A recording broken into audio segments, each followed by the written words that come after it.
emerges, energy emerges, and the force creates an impact and vibrates.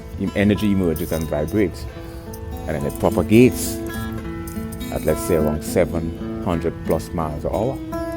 And the sound is propagating, Now, sound is illustrated on a two-dimensional surface, but sound from a three-dimensional perspective is an expanding sphere. I can never pronounce it, that with expanding bubble. So we have the sound that propagates at 700 miles an hour. That's amplitude, frequency, that's velocity. So you have like this expanding bubble that propagates. Intensity determines the distance at which the acceleration of the sound propagates. So we have amplitude, we have frequency, we have velocity, we have acceleration, and we have momentum. So what is the disparity? What is the correlation? What is the relationship between amplitude at, let's say, around 700 plus miles an hour? What causes amplitude? The sound is propagating. So while you could have an A-chord, sound is illustrated on a two-dimensional surface.